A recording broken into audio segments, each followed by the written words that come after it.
In our video number 3, we are going to study the India's demographic condition during the colonial period.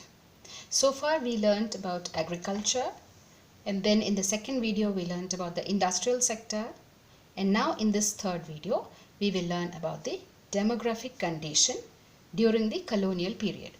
What is demography? Demography means all the details about the population of a country. Why is it necessary?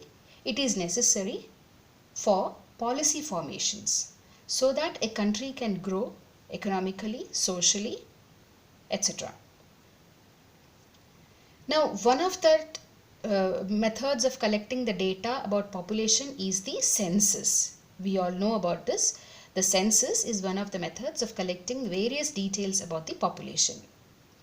So the very first details about the population or the census was conducted by the British in India in the year 1881. So this is very important. You get it as a 1-mark question. Census during the British period was conducted in the year 1881. So this was the very first census conducted in India. It revealed the unevenness in India's population growth. And the demographic condition during the British rule exhibited all features of a stagnant and backward economy. The demographic transition took place in the year 1921. India was in the first stage of demographic transition, and the second stage of transition began after 1921. Now, what was the demographic profile during that time? Is that it had a very low level of literacy. That is, the overall literacy rate was less than 16%, and the female literacy rate was 7%, as low as 7%. Then lack of adequate public health facilities is another characteristic over here. What does that mean? It means that the public health facilities were either unavailable to the population or were very highly inadequate. So water and airborne diseases were rampant, and many people lost their lives during that time. Then if we look at the mortality rates, that is the death of infants, it was 218 infants per 1,000 that were born.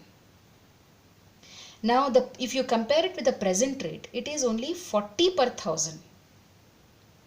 Then the life expectancy was also very low. That was 44 years. That means a person on an average could live only up to 44 years. However, if you look at the data now, we find that it is roughly 68 years on an average. Then there was extensive poverty. We have learnt in the agricultural sector also, and also in the industrial sector, how people lost their employment, and so people faced a lot of poverty. This is also reflected by the high birth rate and death rate also, which was nearly 40 per 1,000. So this high birth rate and death rate also suggest a state of massive poverty in the country. Now we talked about extensive poverty. Then we also talked about the demographic transition in the year 1921. This is very important for us, and this also is asked as a 1-mark question. Name the year in which demographic transition took place in India. It is 1921. This is also called the year of Great Divide. Why it's called year of Great Divide is before 1921, the population of India was never consistent. It kept fluctuating, increasing, decreasing. But after 1921, there was a consistent rise in the population. Why the consistent rise in population is the birth rate remained high, but the death rate fell sharply. So decrease in death rate and increase in birth rate led to an increase in the population. This consistent rising population led to excessive burden on the maintenance, investment, and on the economy. When the maintenance investment is high, growth-oriented investment remains low. Now because the population is very high. This also points towards the backwardness and stagnation of the Indian economy.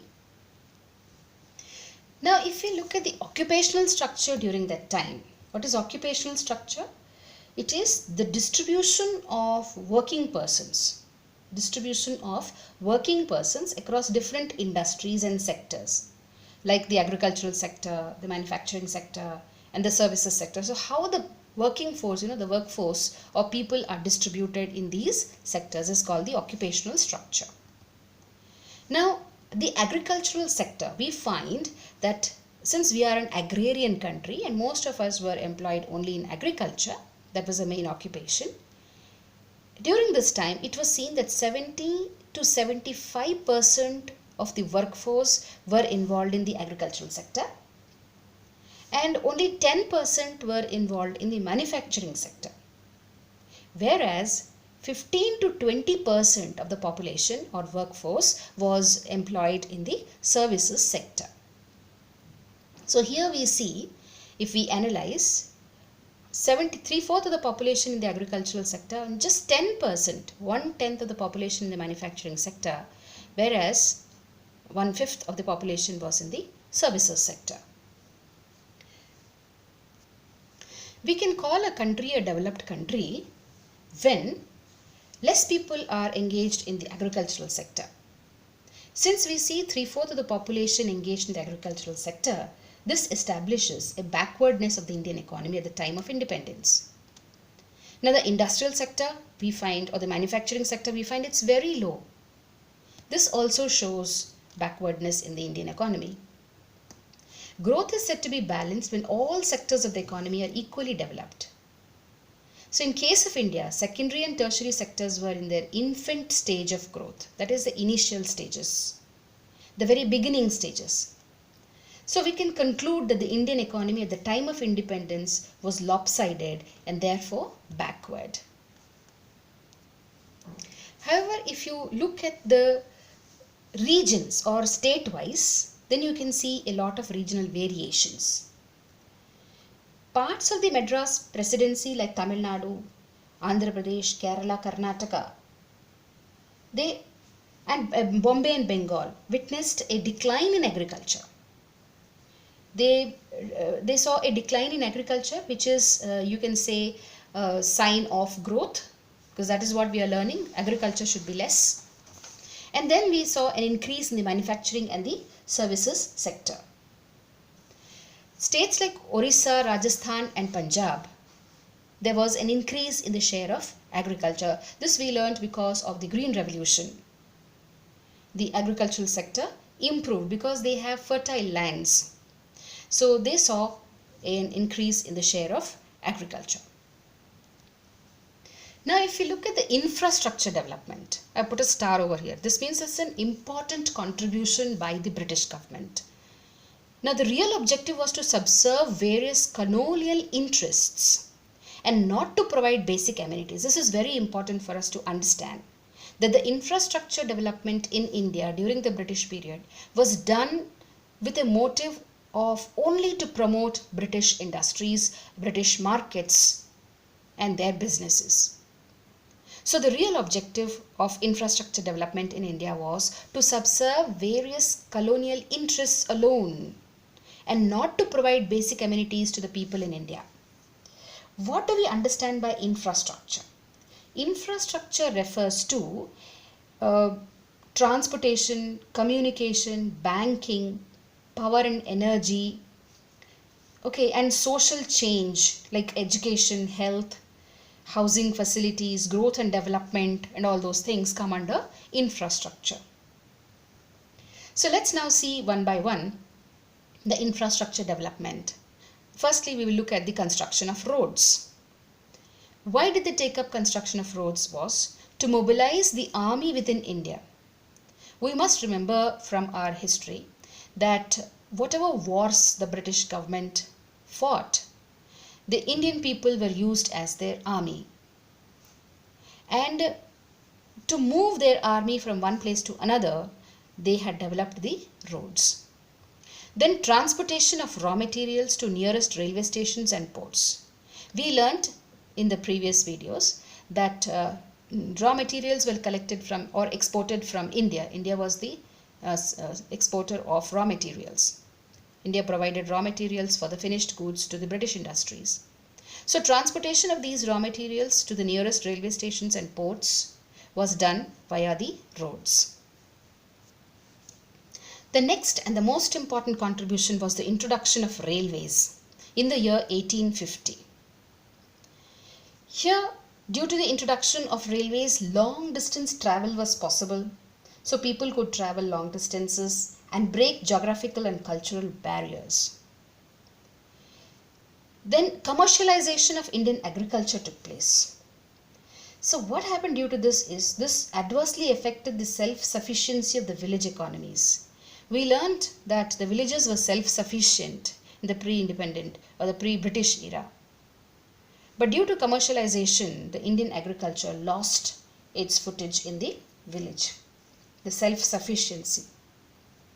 Then the next one is the inland trade and sea lanes. The British government made coastal canals on the Orissa coast. This of course failed to compete with the railways because the railways could connect many areas, whereas this was only on the coastal regions. So this attempt failed. They also introduced electric telegraph to maintain law and order. And also the postal services served the public purpose. This post and telegraphs was developed also to enhance the administrative efficiency. So these were some of the positive impact of the British rule in India. They're the positive side of the British rule in India. Now some other questions that we need to take care of are intention of the British government through infrastructure development in India. What was the intention? And then positive contribution of British in India, especially railways. So how did the railways contribute to the development of India? Then one of the long answer questions would be the social and economic challenges before India at the time of independence were enormous. Give reason. We know we had many challenges, the social and the economic challenges at the time of independence. So what were those challenges? You need to give reasons.